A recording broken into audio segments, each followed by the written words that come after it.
Guys, this is Daniel for Daniel's movie reviews. This is my fourth review. This is for Annabelle Creation.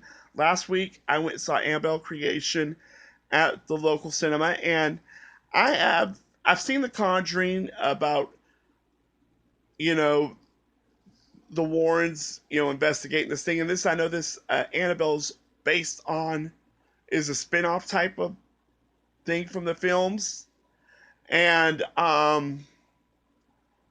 it's an intense film. I haven't seen the first Annabelle, but I did see The Conjuring. I think this was more of a prequel that kind of shows you why Annabelle started, um, how she came to be, and all that. It stars Anthony LaPlaga, who's from Without a Trace. He played the head guy on Without a Trace, and he was also one of the lawyers on um, Murder One, the old Steve Bochco law show from the early 90s. He's a good actor. He plays the father of Annabelle, who was killed and comes to possess the doll. And the storyline has these kids moving into the home. They're a part of a Catholic orphanage, and he takes them into their home. And the one little girl who's crippled starts seeing things. She's a little blonde, little haired actress. Reminded me a lot of um, Sophia Robb, who was in Because of Winn-Dixie. I believe that's the film. And what the Fanning sisters, Ellen Dakota. I looked her up. She's not related to either one. I can't even remember her name offhand. But she becomes possessed by the spirit of Annabelle. And it shows all the things that happen, the doll coming back, and just kind of going after the family.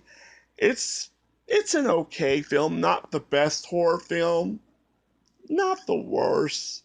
It's a fun, you want a scary movie. I don't really think it was deserved the R rating. I didn't really remember hearing the language in this film like you hear in other films. There was no nudity like other films, horror films. It was a little more violent, you know, probably because they were attacking kids, maybe. But I've seen worse than Walking Dead. Not sure why it got the R rating, but it was good. It kind of tells you why Annabelle came to be and The Conjuring. Um, and it shows what happened to the little girl that got possessed in the end. And it was a good film, intense. Um, Kind of gave you the jumps here and there, but like I said, Annabelle Creations. If you've seen The Conjuring, the first Annabelle, I haven't seen the first Annabelle, so I can't really compare it. But I know I saw The Conjuring, and it was like I said, The Conjuring was okay, but it wasn't my line of horror films. I've seen better. I like Nightmare on Elm Street, Scream, those sort of films. Didn't really get into The Conjuring as much. Um, I give it 3 stars. It was okay. It was a decent film, and it wasn't bad. It wasn't great, but I would definitely check it out if you want a scary movie for the summer. It's better than some of the ones that have come out, and if you want to see the storyline a little bit better, I would recommend it. Um, like I said, not much to it. A doll's possessed, comes after him. Pretty much the same old script you see in a lot of horror films. Um, it was so-so. I mean, like I said, more like a 2.5, 3 stars.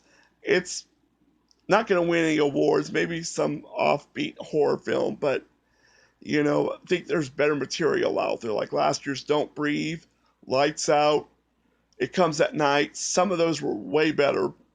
This one, not so much. Hopefully, Jigsaw and It are a little bit better.